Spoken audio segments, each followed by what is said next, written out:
Я приветствую вас, дорогие друзья, уважаемые гости и подписчики моего канала. Всем большое спасибо, что следите за прямыми эфирами и видео на канале. Василий Вакаров на связи прямо сейчас. Василий Дмитриевич, приветствую вас. Здравствуйте, Саша. Добрый день, все уважаемые зрители, те, кто нас слышит и видит. Друзья, подписывайтесь на телеграм Вакарова, конечно, участвуйте в нашем сегодняшнем прямом эфире, в конце будет сессия вопросов и ответов, поэтому ваши вопросы традиционно принимаются в клубе зрителей Шелеста, в сообществе YouTube абсолютно открыто и в чате трансляции тоже, но, пожалуйста, в чате в финале, да, чтобы вопросы не потерялись на протяжении эфира сегодняшнего. Лучше пока проголосуйте в опросе сегодняшнего дня. В общем, 11 лет назад Минские соглашения не были выполнены в большей степени по вине. Закончите предложение. Варианты: России, Украины, Европы. Ничьей вины нет, их на самом деле никто не хотел. Ну, их выполнение имеется в виду, и вообще эти минские договоренности. Есть возможность обернуться назад, с этого давайте начнем. Вот вы бы как ответили сейчас, через 11 лет, по Минску?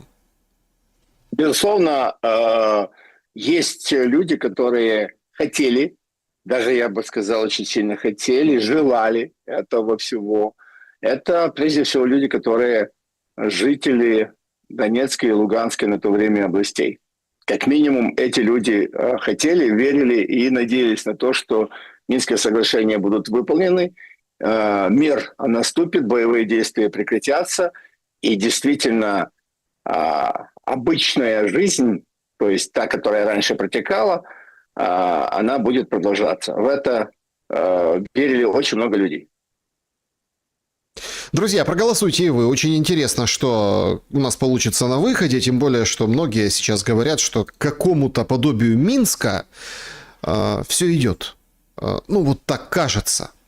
Хотя, как бы до самих договоренностей очень и очень далеко. Вот вчера был очень активный день, все говорили: вот, давайте, сейчас вот что-то будет. Там 15 мая, али 24 числа на 4-ю годовщину выйдет Зеленский, что-то скажет. Ничего не вышел. Ну, точнее, он вышел, сказал, что это все первый раз слышит. Да и как-то вообще все заступорилось. И какая-то подозрительная тишина.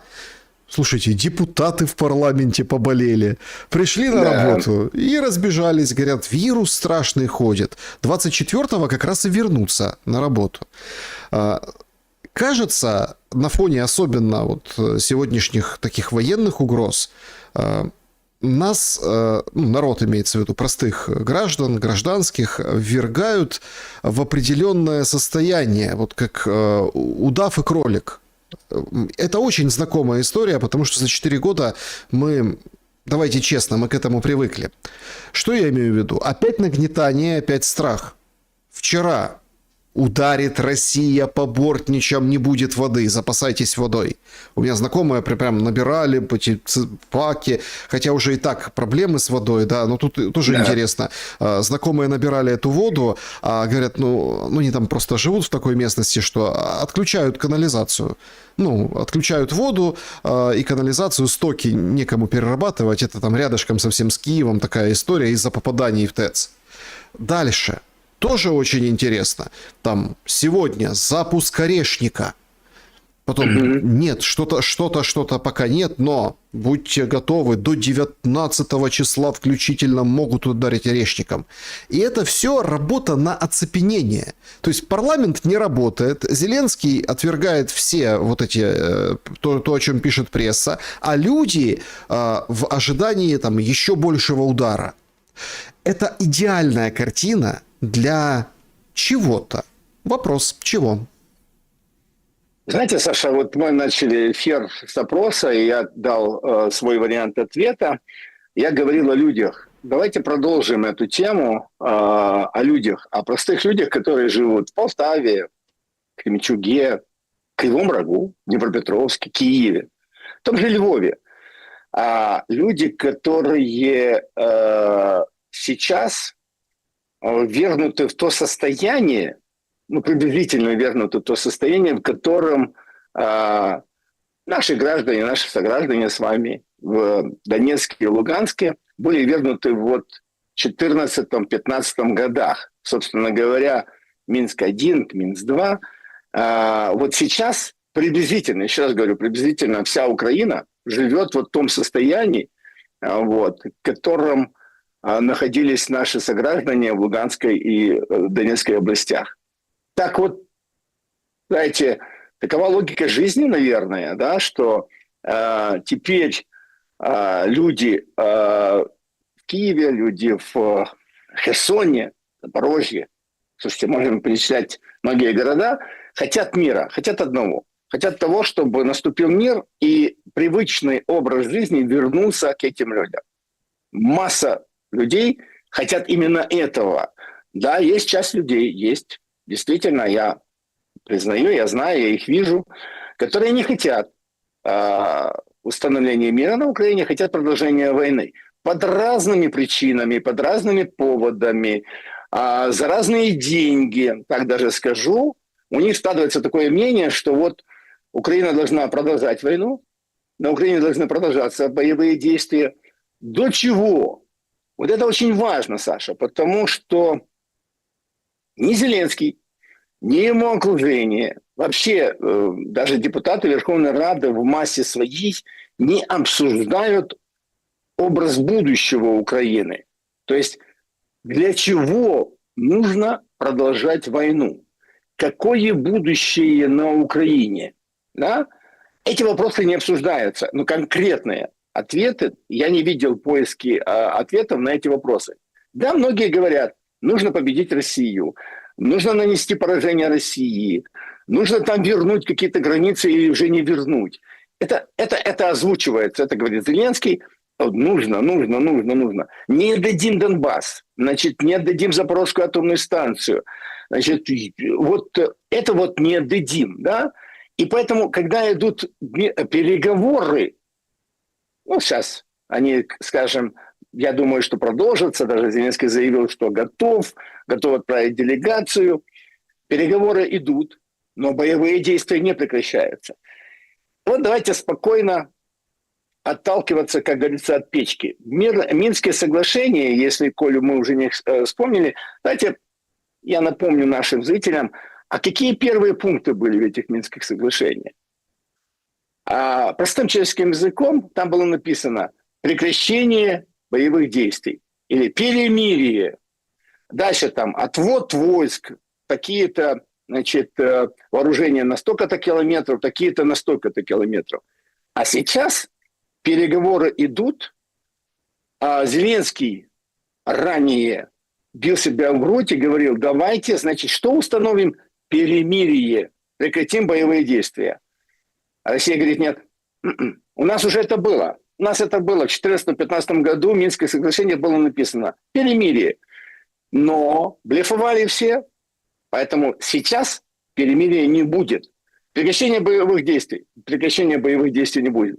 Вот это вот огромная разница той ситуации, которая была в 2014-2015 году, да, но в 2015 мы уже, значит, говорим, слушайте, Саша, это был 15 год, это было 11 лет тому назад. Так да. Вот 11 лет тому назад первым вопросом было перемирие. Сейчас говорит, нет. Вот это огромнейшая разница, принципиальная разница в том, что переговоры идут, но боевые действия не прекращаются. И не будут прекращены. А раз так, идут переговоры, боевые действия, значит, не прекращаются, начинается вот это психологическое воздействие. Вы абсолютно четко уловили вот этот момент. Психологическое воздействие на людей, чтобы люди просто оцепенели. Оцепенели не от холода, не от отсутствия воды, не от отсутствия тепла, не от отсутствия связи даже, да, а оцепенели от того, что вот надвигается что-то страшное. Страшное уже есть. Зачем людей пугать еще больше? Зачем вот это вот нагнетать? Значит, ударим орешником там. Я читаю эту информацию. Но меня больше всего умиляет картина. Вот мы о людях поговорили, что хотят люди, а теперь об элите. Нынешней элите, которая называет себя такой украинской. Мы с вами смотрим заседание Верховной Рады. Нынешнее, сейчас, как говорят, в моменте заседания Верховной Рады депутатов нет.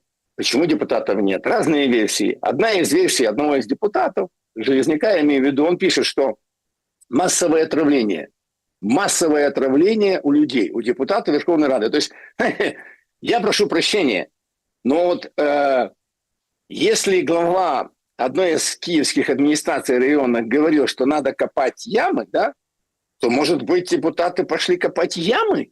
Ну, если им так плохо стало, да, то есть чем занимаются депутаты Верховной Рады? Они отравились от чего? И версия, что, знаете, депутаты Верховной Рады, они не отравились ни от чего. И вирус, которым заболела часть элиты, отдыхая в Буковеле, вот этот вирус, да, часть элиты перенесла в Киев, а поэтому вот этим вирусом заболели депутаты Верховной Рады. Вот, ну, так вот, значит, и поэтому они не голосуют, они сорвали заседание Рады. Значит, правда в том, что часть украинской элиты отдыхает в Буковеле, отдыхает за границей, живет нормально, хорошей жизнью, где есть свет, где есть тепло, им все классно. И вот они отравились там, поэтому перестали работать. Вот отравление элиты украинской, я бы так назвал, отравление современной украинской элиты. Вот что сейчас происходит на Украине. Причем они отравились не просто вот, ну, их желудки, там, печень, я не знаю что. Отравление мозгов произошло. Они отравились мозгами, двинулись мозгами. И поэтому пытаются вот пугать дальше людей, стращать их о том, что вот щось страшне має відбутися. Оно уже состоялось. Вот нами руководят, украинцами руководят отравленные в мозгах современной украинской элиты. Василий Дмитриевич, сегодня Песков говорит о том, что Путин подтверждает, он готов встречаться с Зеленским только в Москве. Вчера Зеленский говорит, я готов везде, в любой точке мира встречаться с Путиным, но не в Минске и не в Москве. Мы уже с вами как-то говорили на этот счет. И эта тема достаточно давно тянется. Это заявление, оно абсолютно, скажем так, не выбивается из того, скажем так, из того же, скажем так, очень и очень, ну, принципиального, да, момента, что вот об этом же все говорят. А может Зеленский поехать в Москву? А зачем это, условно, говорит России? Некоторые даже серьезно, вот на полном серьезе осуждают российскую сторону за то, что они в принципе допускают эту возможность. Ну, мол, а как в Москве встретиться, когда там покушение на генералов идет? Как в Москве встречаться, когда, простите, пожалуйста, но, в общем, там опять у нас инфраструктурная война, опять дроны полетели за 1700 километров. В общем, нет никакого потепления, только наоборот, по факту идет эскалация. Все хорошо только у американцев, но про американцев мы еще поговорим сегодня с вами. Василий Дмитриевич, зачем вот эта вот история и почему ее поднимают в очередной раз со встречей в Москве? Ну, вчера об этом писали, ну, говорили, что не Зеленский, но какая-то делегация украинская поедет в Москву, ну, типа без Зеленского. Сегодня об этом Песков говорит. Что вы думаете по этому поводу? Это так вот до самого конца будет эта тема Москвы подниматься? И что за ней стоит? Знаете, Саша, я бы, конечно, ну, мы можем с вами переходить и на шутки, и попытаться, скажем, обыгрывать эту ситуацию с разных сторон. Я отвечу так, как я думаю, и так, как мне представляется реальность. Дело в том, что на самом-то деле две делегации встречаются в Абу-Даби. Значит, посредник Соединенных Штатов Америки и украинская и российская стороны. Но это как бы формальность.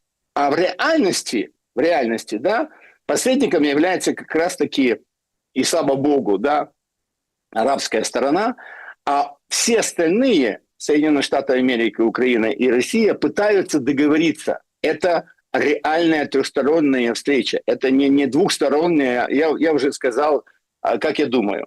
И вот есть позиция Соединенных Штатов Америки, она, в принципе, абсолютно простая, однозначная. Трампу, ныне действующей администрации президента США, нужна победа в виде разрешения конфликта, как они называют, между Украиной и Россией. Но Он за ценой не постоит? Да. Но на самом-то деле, ну, слушайте, господин Марко Рубио, госсекретарь Соединенных Штатов Америки, 6 марта 2025 года черным по белому сказал, ну, написано, а он сказал, значит, США ведет прокси-войну с Россией на территории Украины руками вооруженных сил Украины. Это четкая цитата. Он дал определение, что две ядерные государства, две ядерные страны, США и Россия, выясняют свои отношения на территории третьей страны с помощью и руками вооруженных сил третьей страны. Четко. Прошло время.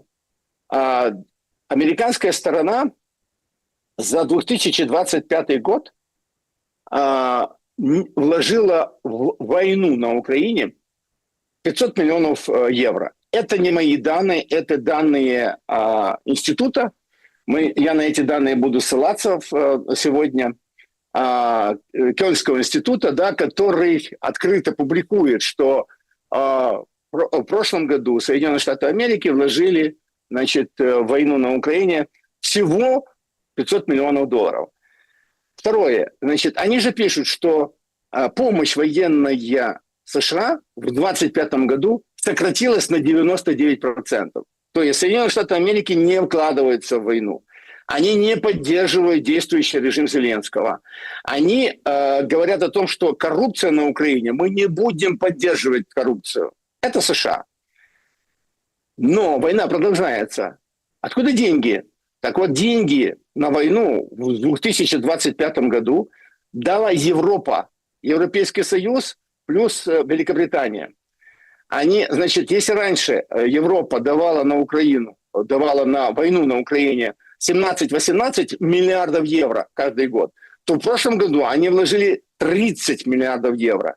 Значит, США уходят от войны, уходят из-под прицела, а заменили Америку Европа.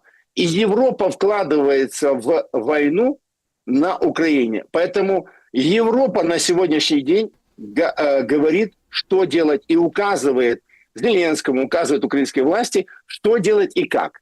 Ну, подождите, смотрите, хорошая констатация. Ну, давайте же посмотрим на Европу. Ну, вот обратим внимание. Я думаю, что вы изучали манифест Макрона, а это манифест. Да. Это просто никто не говорит об этом, да, вот так, это вот там напор, это он там ссорится с Германией, он в пикировку вступает с Британией, потому что это программная уже история, и не только для Франции, а для всего Евросоюза. Это технологическое отставание, это укрепление евро, новые торговые связи, это техническая консультация по переговорам с российской стороной, вроде как технически все прошло более или менее, и вы заметьте, Москва не отвергает вот эти, ну, говорит, нет, туда, пожалуйста, приехал спецпредставитель Макрона, чего-то там налаживает, с Ушаковым встречается. Он говорит о том, что надо спасать Европу. Европа беднеет, Европе нужна диверсификация энергоресурсов. И Зеленский не знает, как на это ответить. На прошлой неделе у него спрашивали, мол, ну как ты там? А он как-то так обиженно, да, вот, как вроде, знаете, там, мужик пошел налево, например, да, вот таким моментом, он как-то так вот очень кисло говорит, что вот, я, конечно, он мне звонил и говорил о том, что он там что-то собирается, но я свою позицию четко сказал, говорит, нет, я думаю, что это унижение для Европы, идти к России. Так а некуда больше идти. Если мы вчитаемся в манифест Макрона о том, что теряет Европа, и посмотрим вообще на отношения, да, и взаимосвязь Европы и Америки, а что говорят американские политики? Это же вообще просто нонсенс. Они выходят и говорят, значит так, нам нужно переводить формат отношений Америка-страны. Ну, то есть не Евросоюз, а страны. Да. А это Да. абсолютно другая парадигма, и, конечно, Макрон, да, пытается гасить пожары и в общем, как-то спасать ситуацию. Но 90 миллиардов, подождите, голосуют, Мгм. поддержку оказывают. И самое интересное, то, что вы сейчас констатировали, я имею в виду украинскую поддержку, да, ну и дальше будут оказывать, потому что больше оказывать ее некому. Да, смотрите, Саша, давайте так по порядку, спокойненько. Прежде всего, предыдущий вопрос по поводу поездки, значит, киевской делегации в Москву. Ну, это все связано на самом деле, все события, да. Так вот, Соединенные Штаты Америки ушли из-под боя. Они говорят, мы вышли из-под прицела ядерного, значит, противостояния. У нас все хорошо. Мало того, Соединенные Штаты Америки говорят, мы застолбились на Украине, мы зафиксировали убытки, да, мы с Украины получим все. Даже то, что мы вложили, и еще больше. Потому что все, что касается редкоземельных металлов и вообще каких-то активов, мы заключили сделку с Украиной, США заключила сделку с Украиной, все это наше.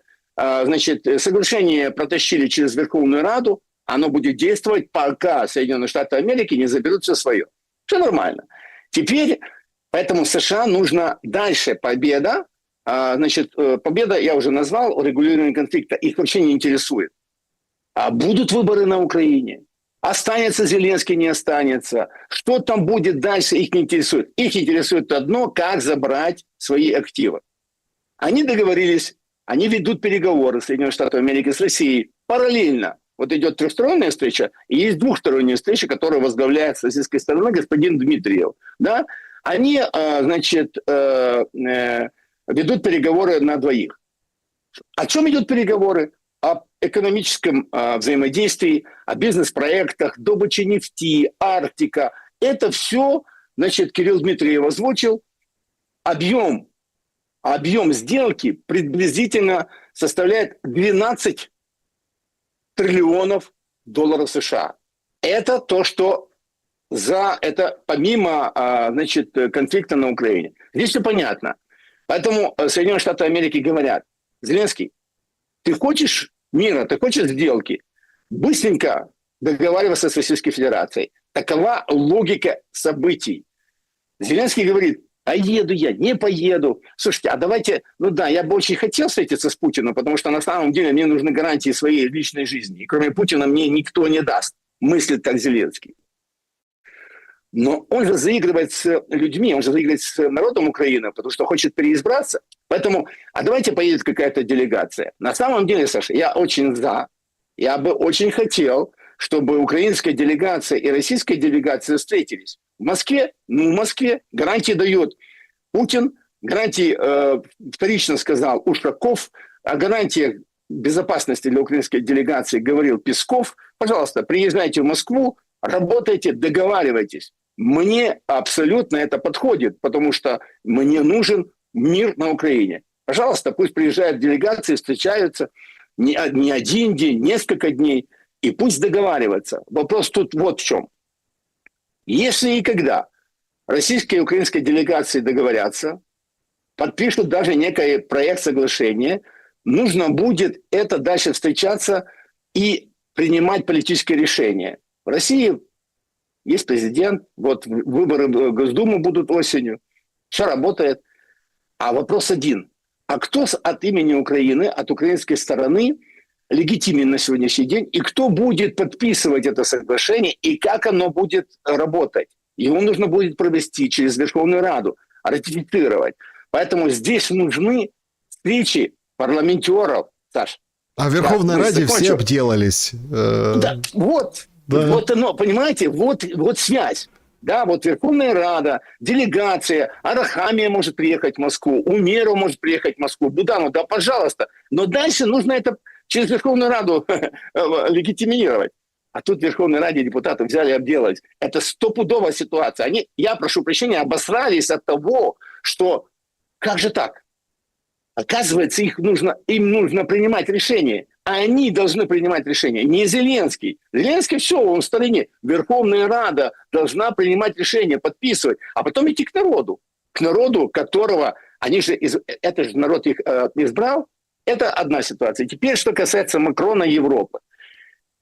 А манифест Макрона для меня что он означает? Что вот это объединение, или сказать, объединение между Берлином и Парижем, все, нету этого единения. Нету. Макрон ведет свою линию. Он говорит, он говорит, мы Франция.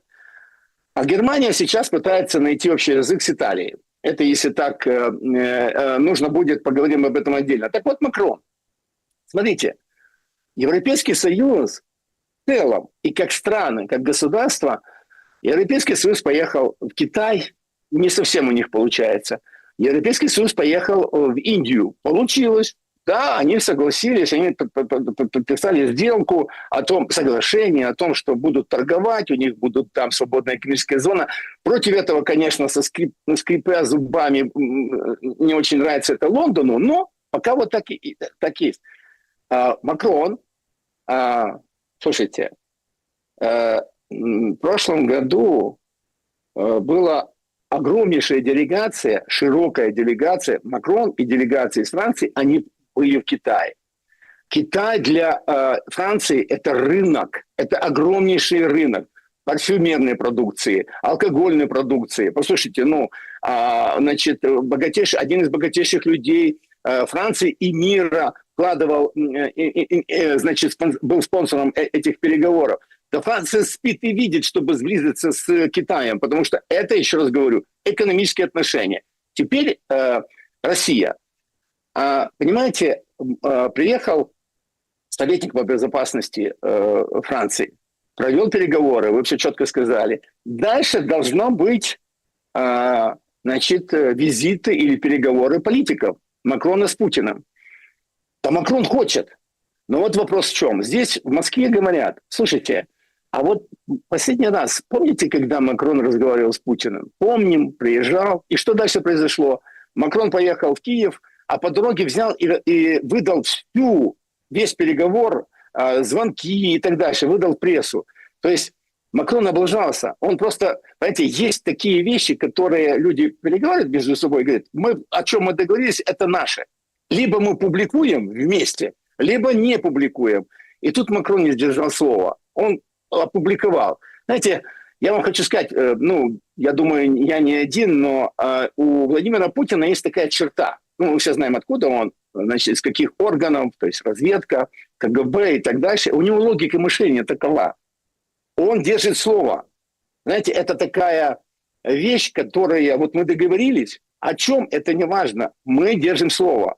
Вы же смотрите, Саш, когда была встреча Трампа и Путина в Анкоридже в прошлом году, ничего не утекло. О чем разговаривал Путин с Трампом? Что они договорились? То есть догадки есть, но до сих пор ничего не утекло. Трамп держит слово, и Путин держит слово. Как бы Трамп ни говорил утром, вечером и так дальше, он ничего не сказал. Подождите, российская сторона как бы обвиняет американскую в том, что как раз-таки наоборот, слова не держат, и по-мужски нужно как бы решать вопросы, а Америка правильно. не мычит, не телится.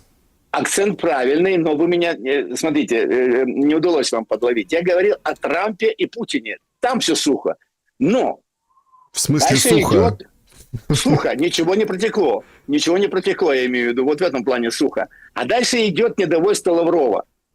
Саш, смотрите, в каждой стране есть свое глубинное государство. Есть глубинные вещи, которым управляет элита. Да? Одна, вторая, третья часть. В Москве, в России тоже так устроено. Есть башни Кремля, их много. И есть, понятное дело, что господин Лавров, который выступил и говорит, послушайте, американцы, вы дали нам слово, держите, сделайте, почему же вы не делаете? Вот почему Лавров наехал, потому что американцы приняли на себя обязательства, очевидно, я не знаю какие, но они не выполняют, поэтому здесь был накат. А если просто, публично, да, Лавров возглавляет Министерство иностранных дел Российской Федерации, и он говорит, у нас есть посол США, да, но вы нам, говорит Лавров, уважаемые американцы, вы нам не вернули нашу собственность, которую изъяли, да, не вернули, верните. Вы не восстановили, а был разговор о том, чтобы, значит, перелеты из Москвы в в Нью-Йорк или еще куда-то. Но многие вещи, которые были проговорены на уровне даже руководителей МИДа, не выполнены. Вот я так это понимаю. Поэтому, конечно, наезд был и будет. А другое дело, что, значит, если мы начали что-то делать, и это МИД России, а вот Кирилл Дмитриев – это другая башня. И говорят в России, так мы же вот проговариваем бизнес, зачем нам увязывать вопросы МИДовские, вопросы бизнеса с разрешением конфликта на Украине? Вот какая, ну, скажем, позиция в России. А США говорят, да мы не против, мы даже очень хотим, но все-таки вы, Россия, договоритесь с Украиной. И вот тут происходит столкновение очень такое простое, нормальное. Франция, Макрон. Макрон первый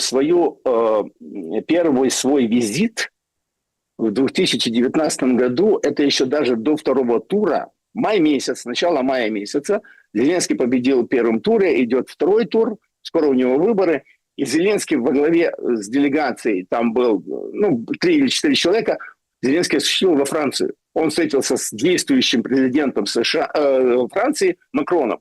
И как бы Макрон всегда был покровителем, или одним из тех, кто покровительствовал лично Зеленскому. Понятное дело, что Владимир Александрович, он бегает между всеми, туда стучит, туда сдает, но тем не менее Макрон хочет одного. Первое – это свои интересы, французские интересы французского бизнеса, да, защитить. И второе – Макрон хочет войти в историю. Вляпаться или войти, как у него получится, посмотрим. Но он, 27-й год, вот не за горами, он уже не будет переизбираться. Ему надо думать о завтрашнем дне. Будет он руководителем ЕС, еще кому. Ему надо сделать некий шаг, чтобы войти в историю. Этот шаг он уже практически начал делать. Встреча с Путиным, переговоры с Путиным, переговоры с Россией. Ведь на самом деле, и вот смотрите, 2 в 1. Переговоры с Россией, якобы американцы давят на Украину, Зеленский, иди переговаривай. И якобы никто не давит, но Макрон сам хочет. А можно вот это вот якобы убрать и посмотреть на эту ситуацию таким взглядом. И Макрон, и Зеленский хотят встретиться с Путиным. Это им нужно одному, скажем, какие-то мотивы у Макрона, Зеленского другие. А если и это убрать, может ли быть единый мотив и у Зеленского, и у Макрона для того, чтобы встретиться с Путиным? Спокойно. Вот. Может ли быть ли быть какой-то мотив, который их объединяет вместе? Почему нет? Может. Европа что, хочет воевать против России? Или воевать с Россией? Я заявления там разных этих людей, которые, знаете, пиарятся, я слышу. Но я ни разу не слышал о том, что, не от Каи Каллас, слушайте, безумная барышня, а от реальных политиков. Все очень так говорит. Подождите, Россия. реальные политики. Сокращай армию. Саш, давайте я закончу мысль. Я не слышал руководителей Европы о том, что мы готовы воевать с Россией, и мы готовы ввязываться в войну с Россией даже на территории Украины. Я такого не слышал. Я слышал, мы дадим деньги Украине. Я слышал много чего, мы будем помогать. Но за войну против России никто в Европе не топит, условно.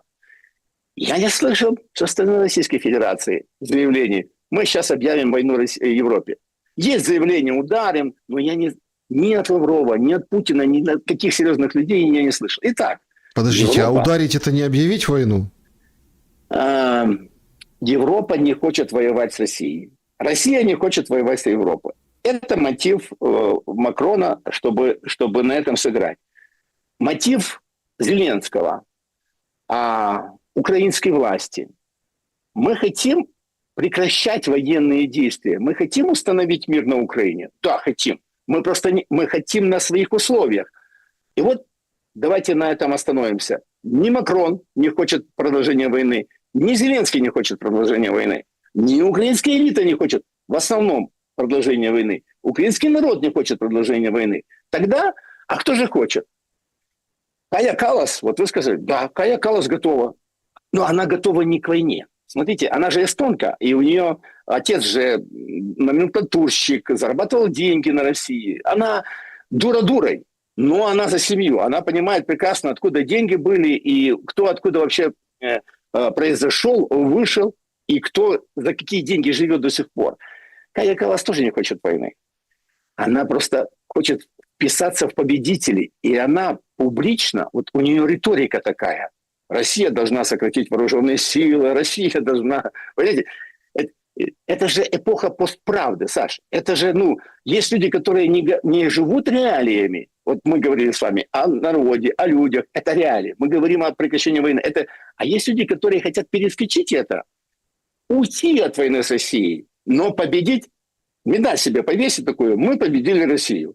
И исходя из вот этого их, я даже не знаю, умозаключения, да, они начинают давить на Россию. Вы должны сократить армию, вы должны вот это. Русские сидят и думают, вот дают. Ой, Кая Каллас, а она что, против нас воевала? А Европейский Союз воевал против России? Да нет.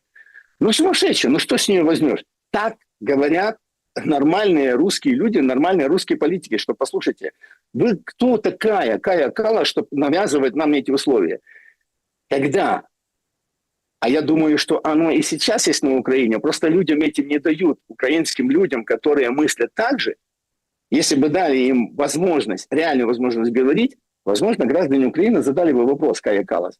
Слушай, ты бюрократка, Кая Каллас, ты вообще от имени какого народа Украины заявляешь о том, что мы хотим войны? Ты вообще, откуда нарисовалась? Что тебя избирали?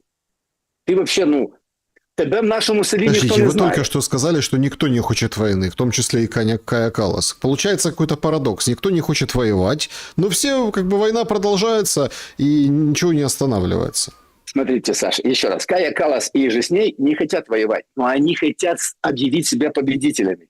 Смотрите, это же разные вещи. Не Кая Каллас, приезжал же Марк Рубио в Европу. Ему говорят, встретиться с Кая Каллас, она же твой партнер по переговорам, ты руководишь определенными вещами, занимаешься в США, а она твой визави в Европе. Марк Рубио говорит, я не хочу видеть эту сумасшедшую. Кая Каллас приезжала в США и просилась навстречу. Марк Рубио говорит, я занят, у меня нет дел. То есть ее игнорируют в Соединенных Штатах Америки. Над ней смеются в России. Ее игнорируют в Китае. Понимаете? Но она выходит, она прыгает и говорит, а я есть, а я такая, раз такая. И, Зеленский, многие другие говорят, какая же она классная. Когда я говорю Кая Каллас, я имею в виду и Урсулу фон дер Ляйен, я имею в виду всю ту верхушку европейской бюрократии, которая говорит о том, что нет. Война должна продолжаться. Почему? Потому что Россия не должна победить на Украине. К этим хору сумасшедших я в одно время приписал Ишингера, руководителя Мюнхенской конференции по безопасности. На днях откроется, конференция. Но потом я внимательно прочитал статью всю Ишингера о том, что о положении дел на сегодняшний день. И этот чиновник, он говорит, знаете, если пока идет война на Украине, Европа находится в безопасности. И чем дольше война шла, мы тем больше будем в безопасности. Но потом он оспаривал эти фразы, я прочитал всю статью. Действительно, Ишингер говорит, действительно, мы в безопасности. Но мы бы хотели, чтобы война на Украине закончилась таким образом, чтобы Россия не была сильная, и у них не было мотива нападать на Европейский Союз, на европейские страны. Более-менее трезвая позиция, хотя хор европейских чиновников есть такие в Дании, в Швеции, да много, в Норвегии, которые все равно говорят, знаете что, особенно в Прибалтике, Россия не остановится на Украине. Как только Россия победит на Украине, она захватит... эти страшные страшилки, которые направлены на то, чтобы пугать уже европейцев. Итак, на Украине страшат людей, украинцев, а в Европе бюрократы уже заставляют бояться европейцев, что Россия вот-вот нападет.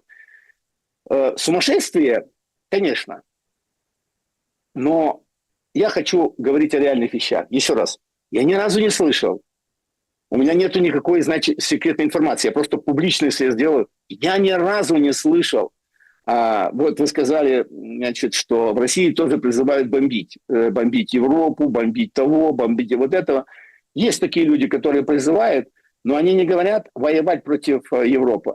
Даже они на уровне пропаганды говорят, если, значит, на территории Дании есть предприятия, которые производят беспилотники, эти беспилотники поставляются вооруженным силам Украины, и ВСУ отправляет их на российские города, на Белгород, на другие. Давайте мы уничтожим это предприятие, которое находится на территории Дании. Да, такие заявления я слышал. Но я не слышал никогда, что давайте мы объявим войну Европе. Смотрите, я на самом деле... Впечатления последних дней, они достаточно тревожные. Ну, там, понятно, выходит Рютте, говорит, мы дадим сокрушительный ответ, если Россия пойдет на Сувалкский коридор.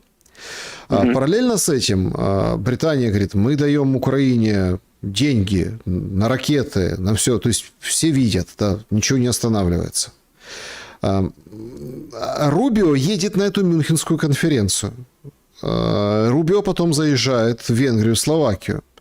Ну, там он в любом случае с кем-то таки встретится, да, и эта Мюнхенская конференция, на самом деле, она может быть таким предзнаменованием, ну, вряд ли разрядки, судя по последним событиям. В России который раз Караганов говорит, давайте долбанем по Берлину и по Лондону, и ядеркой, и тогда это остановит Третью мировую войну.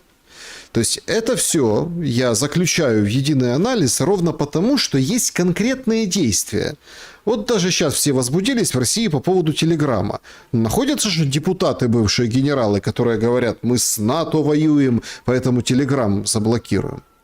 Да. Ведь блокировка Телеграма, это, понятно, есть тренд, да, мировой тренд. Сейчас интернет вообще он распадется на отдельное государство, и это государство пойдет в интернет, вообще любой интернет. Ну, условно, ты не сможешь, находясь в Украине, зайти ни на один российский сайт. И там наоборот. А это вот вообще будет мода теперь во всем интернете, и, судя по всему, к этому стремится сейчас человечество, независимо от войн и противостояний. Но это же усиливает и подкрепляет вот эту риторику. Так к чему готовятся тогда, раз запрещают Телеграм? Причем некоторые в России политики собираются группами депутатов, говорят, нет, руки прочь от Телеграма. Выходит Подоляк язвительно на российский оппозиционный ресурс, улыбается, говорит, ха-ха-ха, давайте, запрещайте у себя Телеграм, а то украинцы, представляете, читают российские Телеграм-каналы и становятся не такими, мол, этот нам только на руку. То есть это окукливание, оно же явно не просто так. Оно же явно к провокациям гораздо большего масштаба, чем, ну, условно, там просто потягаться словесно, ну, там, с Каей Каллас, например, или Трампу выйти чего-то сказать. Есть же предзнаменование вот такой большой войны. И как вы относитесь к запрету Телеграм в России? Вот представим гипотетически, что не как сейчас замедлили, а полностью запретили. Это же ведь нам о чем-то говорит. Два момента, Саша. Первое, возможность скатывания к Третьей мировой войне или какой-то, давайте, не знаю, третьей, но, в общем, какой-то более широкомасштабной войне и телеграм-канал, каналы. Эти две вещи связаны. И вот почему. Я их связываю, по крайней мере, потому что, ну вот, к примеру, мы как-то с вами зацепили тему поездки украинской делегации, выборы, референдум. Она же вместе все это звучало последние дни. Допустим, выборы на Украине, да? Есть люди, граждане Украины, которые уехали в европейские страны, есть люди, которые находятся в России, в Белоруссии, да? Это все граждане Украины, у которых есть украинские паспорта, и которые имеют право избирать, быть избранными, я имею в виду о выборах, и отдельно о референдуме. Референдум еще более серьезная тема, нежели выборы, да? потому что на референдуме нужно минимум 51% людей, граждан, которые имеют паспорта, да, а на выборы там немножко другая специфика.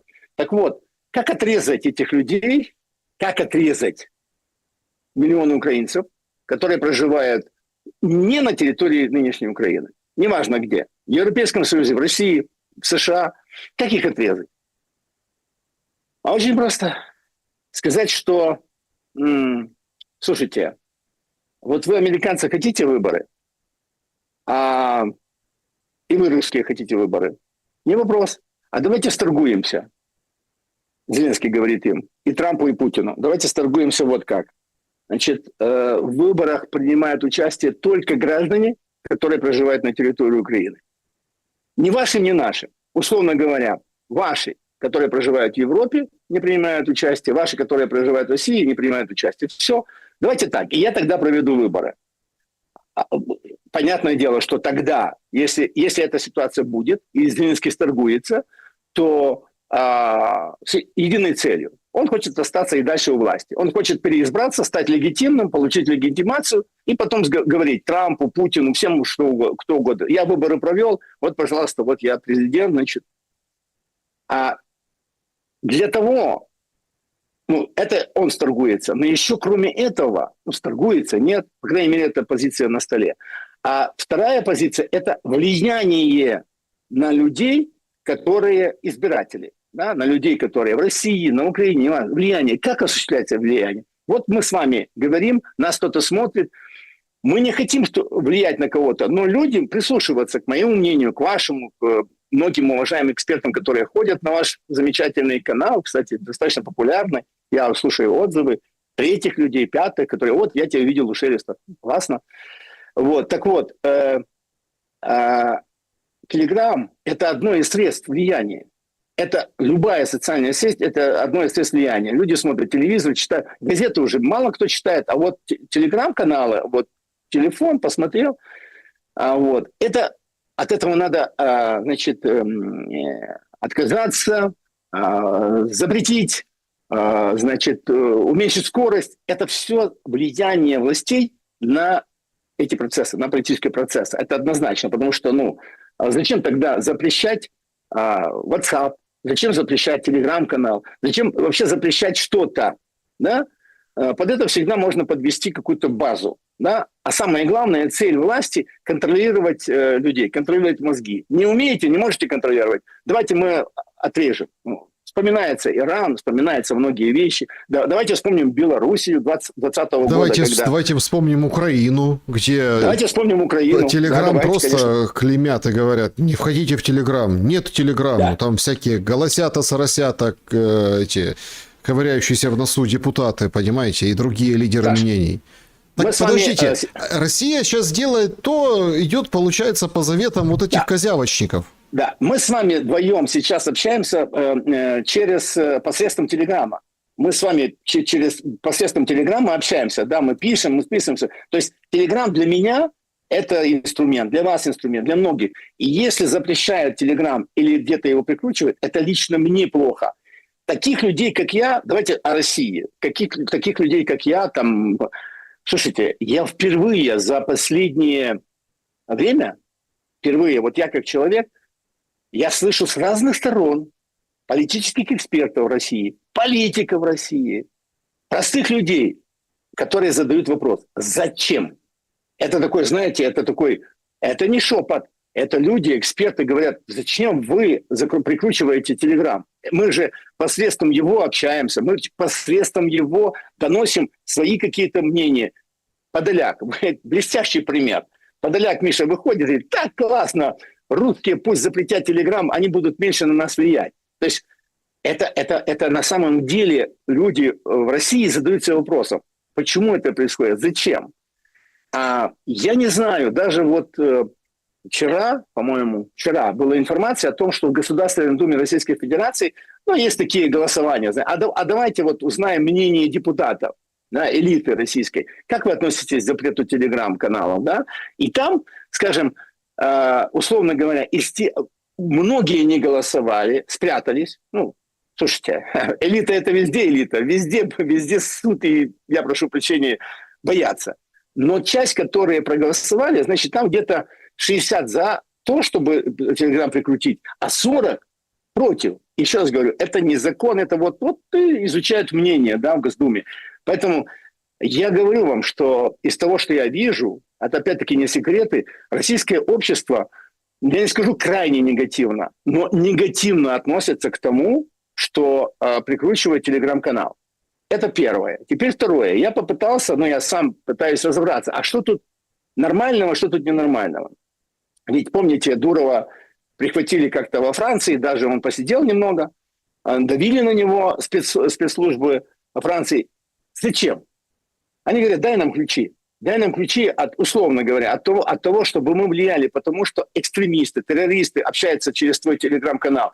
Как Дуров вышел из этой ситуации, не знаю. Но подозреваю, что он поделился с властями информацией, поэтому его отпустили.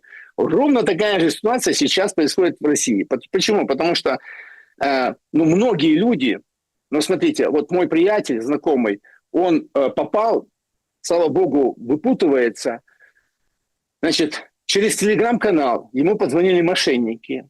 Потом там через госуслуги есть мошенническая схема. Слушайте, эти ребята не сидят. И они почти завладели его собственностью.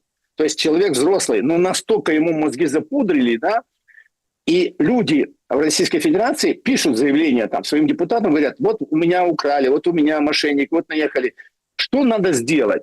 Пытаются договориться, я пытаюсь объективно проанализировать ситуацию, как и вообще. Пытаются договориться с владельцем этих, кодов Дуровым. Давай, смотри, через тебя делают, вот смотри, через тебя мошенники делают. Здесь позиция господина Дурова, знаете в чем?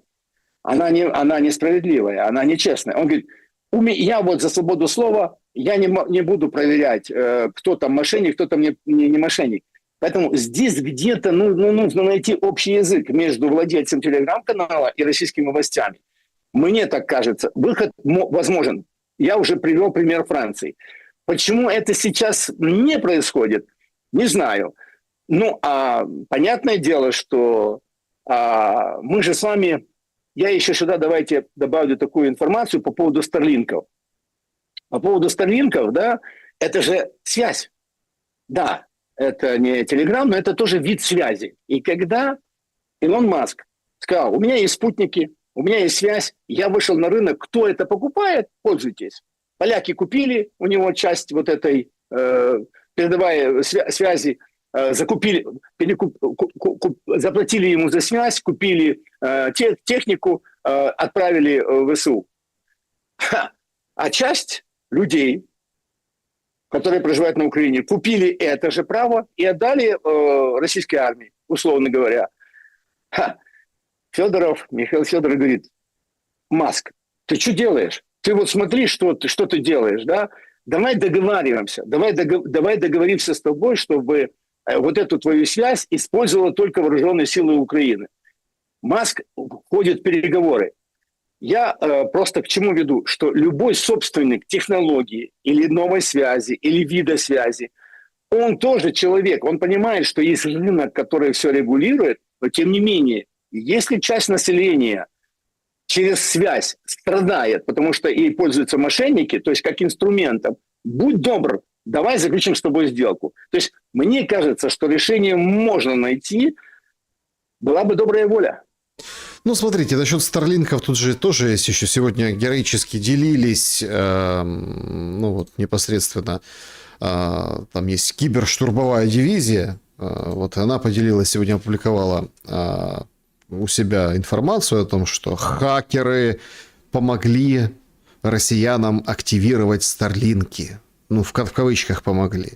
Значит, 2420 пакетов данных о вражеских старлинках и точных координатах получили. 31 обращение от предателей, как они пишут, желающих стать дропами для активации. То есть...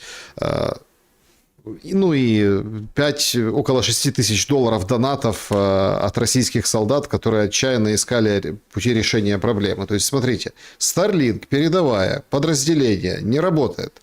Заходят в интернет люди, пытаются понять, да, кто что предлагает. Ну и там под видом вот этой истории, что мы сейчас разблокируем, то ли деньги берут, то ли там локация, то ли, в общем-то, кто-то, то ли по-другому, например, запускают фейковый призыв о помощи, и находятся граждане Украины, которые говорят, давайте я на себя зарегистрирую, и к ним потом приходят службы.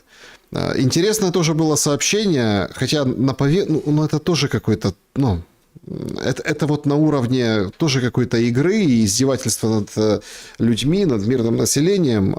Запустила Украина информацию, что якобы, ну, Координационный центр, между прочим, запустил информацию официально о том, что звонят россияне, там, где пленные украинские, и говорят родственникам, говорят, ты родственник? А ну давай аккаунт. Да, расчекай. Давай. Ну, это очень сложно, потом в это поверить. Ну, как, поверить-то можно. Я не говорю, что это невозможно. Не хочу там прямо опровергать. Но это же все просто очень легко проверяется. Сколько там этих родственников военнопленных, да? Но человеку надо прийти в ЦНАП физическому лицу, лично, и подать заявку на Starlink, да? И мы же отсюда будем отталкиваться дальше. То есть, там надо серия, номер переписал. А где физически покажи? То есть, там, ну, это же Украина. Она же бюрократия тянет за собой бюрократию. То есть, тут тоже такой момент. И это уже совершенно не свободный интернет, тут вы правы. Поэтому очень с трудом я верю, что... Ну, это, наверное, пропаганда, скорее всего. Что там родственникам пленных звонят и говорят, становись дропами. То есть, на этом ситуации эту ситуацию уже использовали как военную составляющую, военной хитрости определенной.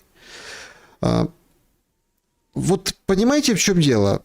Когда то, что свободное и независимое, становится несвободным, на самом этом процессе тоже наживаются мошенники, тоже жульничают пропагандисты и мошенники. Поэтому свободное должно оставаться свободным. В этом же идеология вот этой свободы. Или все-таки для вас свобода – это больше безопасность? Смотрите, Саша, очень такой важный вопрос, реально очень важный. Я как человек, как любой человек, конечно же, я люблю свободу. Любые ограничения, которые есть, воздействуют на меня, я пытаюсь как-то вот, выйти из той ситуации, в которую я попал. Но когда я стал взрослым мальчиком, работал в государственных структурах, я просто понял, это, думаю, что каждый человек, можно и не работать в государственных структурах, со временем понимая, что моя свобода, я свободен, заканчивается ровно там, где начинается ваша свобода, Саша. И вот когда я понимаю, что здесь я нарушаю вашу свободу, я вынужден договориться с вами. Вынужден, могу, хочу. Это уже вот, знаете, разные слова. И я хочу с вами договориться. Говорю, Саша, вот смотрите, моя свобода здесь заканчивается, потому что начинается ваша, а ваша здесь. Как мы договоримся? Мы с вами, человеки, подписали соглашение или устно договорились. Дальше смотрим на большую аудиторию. Это уже часть общества. Когда мои свободы заканчиваются там, где начинаются ваши, мы с вами должны договориться. Это уже десятки людей, сотни тысяч. И теперь идем наверх. Когда многочисленные миллионы, свобода миллионов людей давятся другой группой, другими миллионами, как мы можем договориться здесь? Часть народа одного с другого. Мы можем договориться о посредством того, что изобрело человечество, или то, что мы называем государством. Мы сами себе придумали государственный аппарат, который, собственно говоря, для того и существует, чтобы защищать свободу одной группы людей и защищать свободу других людей, и быть арбитром, быть гарантом. Как только эти свободы нарушаются, гарантии, а где оно прописано все? Мы с вами знаем, как люди, которые прожили на Украине, как и другие люди в Европах, в мирах. Есть такой термин, называется Конституция. Там написаны права и свободы каждого из нас, каждого гражданина и группы граждан. Мы берем, читаем Конституцию, говорим, нет, наша свобода нарушена. И если наша свобода нарушена, мы идем в суды и оспариваем. Так механизм работает. Когда у нас с вами на наши глаза в 2014 году взяли эту книжку, которая называется «Конституция Украины», выкинули ее к чертам собачьим, просто выкинули, выморали ноги, а потом выкинули, сказали, нет, мы будем жить по-другому. Сегодня мы устанавливаем права. Мы на Майдане. Почему? Потому что мы стояли на Майдане. Почему мы стояли на Майдане? Нам все так захотело. Погодите. А мы, которые не стояли на... Вот это вот началось тогда. Я, условно говоря, когда Конституцию выкинули, когда затем Конституционный суд выкинули, когда затем вообще судебную систему выкинули, теперь я задаю себе вопросом. Война идет. Мои свободы попраны. Что у меня осталось? Что теперь главное для меня? Это моя безопасность. Это безопасность моей семьи. Я хочу выйти на улицу в Киеве, пойти в магазин, чтобы меня не поймали ТЦКшники. ТЦК мой враг. Я хочу выйти, я хочу пойти в церковь, храм. Там, где ходили мои предки. Храм православный. Я хочу просто помолиться там. Я хочу исповедоваться, я хочу причаститься. Я хочу вот то, к чему я привык. Нельзя. Ты, если хочешь, иди вот туда. ПЦУ или еще какую-то хрень. Я говорю, почему вы... Понимаете, я чувствую себя в опасности. Я чувствую на улице, в опасности в храмах. Я никуда не могу пойти. Я даже не чувствую себя в безопасности, когда мне говорят, пойди на выборы. Поэтому выборы – это мои свободы, мои права, но мне не дают это сделать. Меня запрещают, против меня ввели санкции, меня как политическую партию нафиг разогнали. Поэтому я говорю, ребята, давайте, я отвечаю вам на вопрос. В нынешней жизни сейчас на первом месте для меня безопасность. Безопасность моя, безопасность моей семьи. Когда опасность уйдет, когда опасности уйдут, тогда я буду говорить о свободах. Это ваша позиция. Ее можно разделять, можно не разделять. Я хотел бы с вами обсудить в финале нашей основной части программы ситуацию вокруг вот этого олимпийского флешмоба со шлемами от украинской сборной. Да. Значит, как бы точка поставлена, вот этого скелетониста дисквалифицировали. Он сильно упирался, говорит, генераторы дайте, извинитесь передо мной, в шлеме разрешите ходить. Компромисс был предложен, ходи в шлеме, но на соревнованиях, на самом заезде не надо, пожалуйста. Эту историю почему я обсуждаю? Да, потому что каждый раз приходят новые новости. Значит, украинская УНИАН, да, которая потужная тоже УНИАН, вообще там раскопала про зимбабвийское прошлое президента НОК, что она там такая-сякая, вот у нее там в крови вот это все, продажный, короче, НОК, ну, Международный олимпийский комитет МОК, да, и вообще не такая это президент, вот оттуда ноги растут, рыба гниет с головы, негодяйки, кусок. Значит, потом внутри Украины там начали некоторые телеграм-каналы вешать эти шлемы на аватарке, вот этот вот шлем, да, который стал камнем преткновения. Отец сидит, плачет там на скамейке. Ну, отца-то можно понять. Всю жизнь человек занимался малопопулярным видом спорта в Украине, малопопулярным, специфическим, экзотическим где-то, ну, давайте откровенно будем говорить, достиг высот, у него есть шанс выступить на Олимпиаде, спортсмены идут всю жизнь к олимпийскому старту, а он из-за вот этой ситуации, в общем-то, ну, понятно, что не знаю, почему там плакал конкретно этот отец, но, в общем, я говорю о том, что понять его можно, в том числе, наверное, поэтому. Выходит директор Монобанка, говорит, 1 000 000 гривен, премию 1 миллион гривен. Все думают, подожди, Монобанк каким боком? А что он дает 1 миллион? Ну, тоже как-то странно. Ну, потому что патриотизм, мол, не заработает там он выплату, там, 1 000 000 за медаль, да, но вот мы ему дадим 1 миллион. В общем, ситуацию очень серьезно раскрутили. Новостей и подробностей много по этому поводу. Хорошо. Так, а что мы получим в финале? Ну, очередного в списке какой-нибудь политической партии? Или как бы забудется? Но смотрите, третий день по сегодняшним событиям, третий день раскачки этой истории, но это много для украинского информационного пространства сейчас. Что думаете по поводу этого спортсмена и вообще ситуации? Это фальшь. Я, знаете, когда говорят «веришь, не веришь», не верю. Это фальшь, это картинка, это задумано так.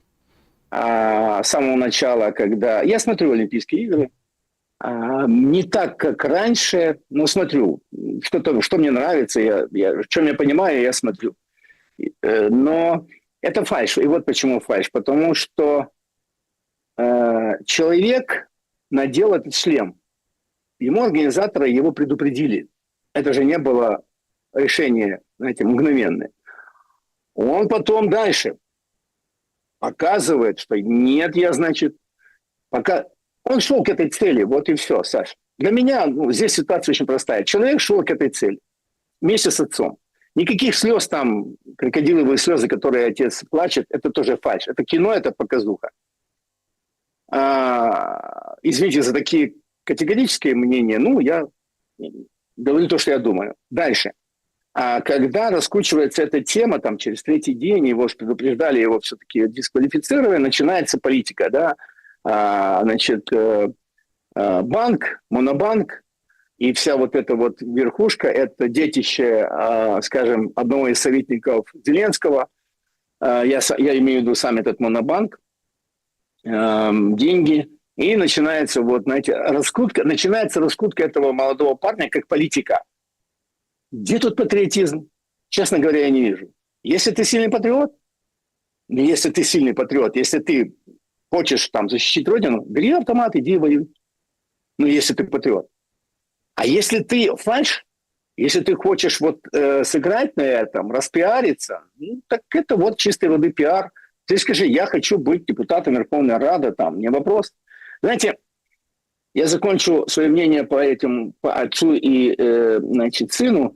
Как-то 2013 год, Евромайдан, тогда он так назывался, была такая, значит, картинка побиття дітей. Вони ж діти, они же дети. Да? Вот декабрь месяц, провокация, вот эта елка установления на Майдане в Киеве, и Евроньюз начинает крутить с утра. Вот, значит, случилось в ночь побиття там детей, студентов и так дальше. И картинкой для меня, я нашел фотографию, там отец и сын, значит, окровавленный сын и окровавленный отец. Вот, значит, сына избили, Беркут, вот этот страшный Беркут, а отец его вытаскивал, и отцу, и фотография такая, вот, знаете, вот, фотография Евромайдана, вот, значит, побиття детей. Потом я узнал, что отец – это преподаватель политехнического института Киевской политехники. Я прочитал о них. Вот. И я встретился с знакомым, говорю, можно с этим сыном тоже поговорить? Мы пришли в кафе. Значит, и я, еще раз, у меня там знакомый учится, молодой человек в институте, он пригласил специально этого студента, своего приятеля, и мы поговорили втроем. И я задаю такой вопрос, мы чай пьем, я говорю, слушай, а вот это вот, тебе помощь нужна какая-то? Он говорит, какая помощь? Я говорю, тебя там избили и так далее. Да, говорит, нет, это там царапина какая-то. Я говорю, там фотографии. Он говорит, нас попросили журналисты, чтобы мы сделали фотографию. Мы сделали. Понимаешь, Саша, я это знаю, я это видел. Вот эти вот отец и сын, которые в крови, которые сыграли, как, знаете, патриоты, вот Майдан, значит, они вызывали эмоции у киевлян, чтобы киевляне вышли и защитили. Да, эмоции тогда сыграли. Я помню, что очень многие горожане, киевляне понесли теплую одежду. То есть была продана вот эта эмоция. Она фальшивая, но она была продана. Эта ситуация вот на Олимпиаде, она еще более фальшивая. Сумеет отец и сын продать эту историю? Пройдут они на выборы? Я не знаю, или станут там доверенные лица Зеленского. Это все не про спорт, раз. Это все не про патриотизм, два. Это маркетинговый ход в дальнейшей политической жизни. Бог им, как говорится, судья. Да, ну, понимаете, просто что Украина же так воспринимается, понимаете? Ну, вот это восприятие украинцев. Это же как теперь, лицо Украины. смотрите, Саша, это реакция запоздалая. В 22-м году, в 23-м году, когда выходили там и по европейским улицам, когда рассказывали, что вот мы жертва, есть агрессор, а сейчас это уже все прошло, волна прошла, и пытаются люди зацепиться хоть за что-то. Еще раз говорю, Бог им судья, потому что, ну, хотят денег заработать, там, 1 000 000 гривен, еще что-то, продать что-то. Вот это ровно как волонтеры, знаете, которые собирают деньги. Вы же там говорили по поводу ЦНАПов, по поводу Старлинков, рассказывали ситуацию, которая в Киеве пытается нажиться. Мошенники пытаются нажиться. Так мошенники, вся власть на Украине мошенническая. Вся реальная нынешняя власть, она мошенническая. Самая большая схема – это не только ТЦК в коррупции, это не только вот Миндич. Самая большая схема была придумана руководителем СНБО, а за ним там стоял еще один человек, Бродский Миша, который купил эту должность руководителя СНБО. Они же с самого начала начали шлепать один за одним указ президента Украины Зеленского, да, о санкциях. Я когда начал разбираться в санкциях, знаете, санкционные списки, там, бизнесменов, политиков, мне рассказал человек изнутри секретариата, он до сих пор работает в СНП, он говорит, так это же бизнес, Василий Дмитриевич, это бизнес. Мы берем всех по санкции, дальше к нам приходят бизнесмены и говорят, а ты на этого наложи санкции, на этого санкции. Хорошо, мы берем деньги, накладываем санкции. Потом приходят к нам люди и говорят, дайте за деньги, убери меня из этих санкций. Понимаете, целый институт государственной власти был превращен в то, чтобы качать деньги из украинцев. Одни платили деньги для того, чтобы их враги попали в санкции, ну, конкуренты, а другие платили деньги для того, чтобы выйти из санкций. Ровно такая же сейчас ситуация с этими старлинками. Все пытаются нажиться на беде, на проблемах, на том горе, которое есть на сегодняшний день. Поэтому, ну, вот так, яка країна, такі і люди. Або навпаки, які патріоти вже, така і країна.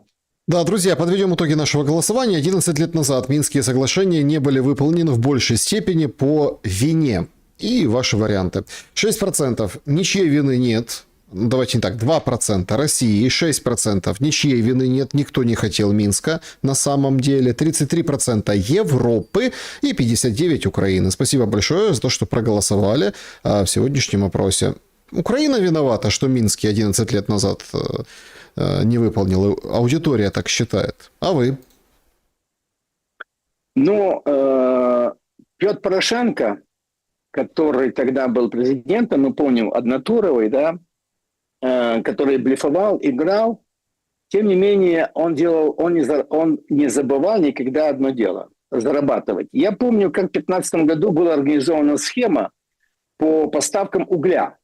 Уголь, когда называлась Т1, Т2. Территория 1 – это Донбасс, территория 2 – это Луганск. Когда уголечек жирный, разных марок, все равно поставлялся из Донецка, из Донбасса, значит, на Харьковские ТЭЦ, на Киевскую Трипольскую ТЭЦ, на все остальные другие. И Петр Алексеевич возглавил эту коррупционную схему. Когда Порошенко говорили о том, что вооруженные силы Украины находятся в окружении, он же что сделал? Он сказал, нет, парад, День независимости организовал.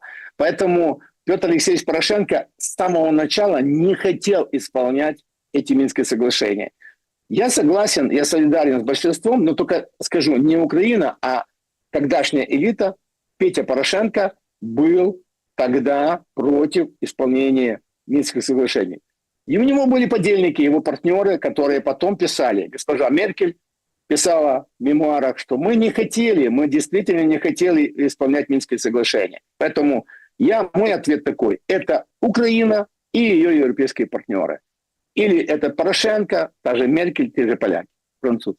Да, значит, переходим к вашим вопросам. Режим Блиц. Василий Дмитриевич, так к вам обращаюсь. Режим Блиц. Хорошо, понял. Чтобы успеть побольше. Оксана спрашивает. Рябков заявил, что мы не питаем иллюзий относительно переговоров о нормализации России-США. Тем не менее, у нас есть готовность продолжать диалог с американской стороной, основываясь на принципах равенства и при необходимости в формате жестких торгов. Вопрос. Запад действительно полагает, что в преддверии сентябрьских выборов в Госдуму, к которым привлекли максимальное количество участников СВО, Россия может отступить от требований? Дипломаты, потому и классные дипломаты, когда они отвечают на какой-то вопрос, отвечают так, чтобы ничего не было понятно. Мы можем только догадываться. Я говорю о профессионализме Рябкова. На самом деле, я думаю, что Россия заинтересована в том, чтобы закончить военный конфликт и начать нормальные взаимоотношения с Соединенными Штатами Америки. Во-вторых, Россия точно так же заинтересована в нормализации отношений с Европейским Союзом. И вот мы с вами обсуждали вопросы того, что Макрон отправил своего представителя и так дальше. Ну и, наконец, знаете, выборы в Государственную Думу – это действительно с политической точки зрения самый главный момент на сегодняшний день в России. К ним готовятся они, я думаю, что пройдут в безопасности, и люди проголосуют. Но действительно, еще раз говорю, с моей точки зрения, Россия заинтересована в том, чтобы и выборы прошли нормально, и чтобы наступил мир, в том числе на Украине. Угу. Значит, вопрос, длинный вопрос, в общем... Перемирие не будет использовано для передышки и перевооружения, для нового этапа, как это было с Минскими. Путин требует устойчивого мира. Однако, что со спорными территориями? Это, получается, заложенный конфликт на будущее. На данный момент условия России: нейтральность, внеблоковость, ограничения по армии, 4 области плюс Крым. Ну, на этом можно закончить? А как же Николаев, там Одесса, о которой говорят? ВСУ уверены, что сейчас воюют за Украину. А если посмотреть на результат с позиции будущего? Давайте без всяких конспирологий. Простой ответ у меня будет. Посмотрим на цели специальной военной операции. Цели специальной военной операции, они четко озвучены. Да? Это российские территории, которые записаны в Конституции Российской Федерации, безопасность, то есть со стороны Украины не должна исходить никакая опасность, и денацификация. То есть безопасность – это демилитаризация и денацификация. Насколько цели будут выполнимы, не мне судить. Я просто хочу еще раз сказать, что, знаете, как бы мы ни говорили о будущем, мне кажется, что всегда на всех переговорах и на всем том, что называется окончание военных действий, будет задействован такой термин, как компромисс. На какие компромиссы пойдет, в том числе Российская Федерация, не мне судить. Вопрос не на мою зарплату. Денис, философский вопрос. Мы живем лучше, чем раньше? Или нам просто лучше объясняют, как мы живем? Философский вопрос, ответ. Мы не живем лучше, чем раньше. Это мой личный ответ. Я прожил жизнь, мне уже не 10 и не 20 далеко лет. Все познается в сравнении. Дело в том, что я помню советскую систему. Я учился в школе, я учился в университете, когда был Советский Союз. Я знаю, как люди тогда жили, и я когда жил. Мне кажется, что я тогда был точно более свободен, чем сейчас, потому что ипотека, кредиты, долги, и поверх всего этого война. Тогда войны точно не было. Значит, вот такой, давайте парочку таких личных вопросов, обращений. Николай вам пишет: Помню старые эфиры еще до СВО в московских студиях. Вы, в отличие от многих, в общем, придерживались ровной позиции, умиротворяющей риторики, поддерживая правдивую Украину, руководство, тем не менее, показывали свою там... Вы не показывали свою турбопатриотичность, набрасывая севиня во всех смертных грехах и проблемах Родины, именно Россию и ее руководство. Вопрос, как вам аукнулась такая ровная и, можно сказать, нейтральная позиция, и как вам и вашей позиции стали относиться отдельные знакомые, друзья, коллеги? Тут же, как принцип Мойский, кто громче крикнет, тот и в авторитете патриот. Вас кем считают? Лучше, конечно, этот вопрос не мне задавать, но смотрите. Зеленский ввел против меня санкции. Я не могу въехать на Украину, я не могу жить на Украине, потому что кроме того, что дышать, и то так, знаете, я думаю, что если я приеду, я буду дышать через там какой-то камере, через решетки, это в лучшем случае. Лучше меня просто убьют. Я не могу вести бизнес, я не могу открывать счета. В общем, санкции, да? За что? За то, что, собственно говоря, у меня какая была позиция, у меня осталась эта позиция. Я никогда не желал Украине ничего плохого. Я никогда не говорил, и сейчас не говорю, чтобы кто-то бомбил чьи-то города, украинские или российские. Я ровно, знаете, говорят, что есть там, что я проявляю жалость, кому-то больше или меньше. В последнее время на меня тут наезжают с разных сторон. Я никогда не проявлял никакой жалости. А жалость – это не мое качество. Сочувствие, сострадание, я бы так сказал, сострадание. Я проявляю сострадание ровно как жителям Киева, так и к жителям Белгорода. Я против того, чтобы наносились удары по этим городам, что по Киеву, что по Белгороду. Аукнулось мне, я уже сказал, в части. Больше не хочу говорить. Знаете, на телевизионных каналах, где я выступал и сейчас выступаю, я придерживаюсь такой же позиции. Никогда я не был... Я никогда не причислял себя к патриотам Украины. И не хочу причислять себя. Я был гражданином этой страны. И являюсь до сих пор гражданином этой страны.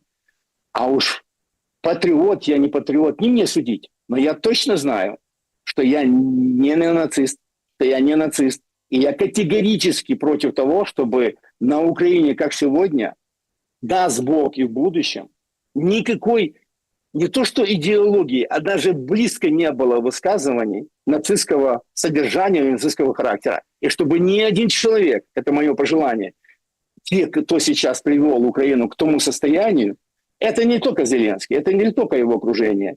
Были еще люди. Не дай Бог, чтобы они были допущены к управлению тем, что будет в будущем называться Украина. Угу. Так, вот такой вопрос. Василь, как вам аргументировали отказ на должность НАБУ и кто его озвучил? Александр интересуется. Да, Александр, спасибо за вопрос. Действительно, я последние где-то с 2009 по 2014 годы профессионально занимался тем, что называется антикоррупционная политика. Не только антикоррупционная борьба, но и политика. Я работал в разных государственных структурах, и в 2013 году, когда начали обсуждать тему создания Национального антикоррупционного бюро, там, НАЗК и так дальше, я был в гуще событий, знаю многих, как это все принималось решение. А дальше, когда уже Порошенко пригласил меня возглавить антикоррупционную политику в администрации президента, я согласился, но через буквально 5-6 месяцев я понял, что и куда идет, что Петр Алексеевич просто захотел возглавить коррупционные потоки, я ушел. Так и сказал вам кто? Но мне было интересно, что будет дальше. И я подался на конкурс. Я был участником конкурса Национальное антикоррупционное бюро Украины. И мне 2 человека из конкурсной комісії сказали: ти не пройдеш. Чому? Тому що ти не був на Майдані. Все. 2 человека? Давайте я пока сохраню в тайне. Они пока живы, здоровы. Не хочу им ни вреда, ни не вреда. Василий Вакаров был моим собеседником сегодня. Спасибо за время и мысли. Спасибо вам, Саша. Друзья, Спасибо всем. берегите себя, несмотря ни на что. Всем добра.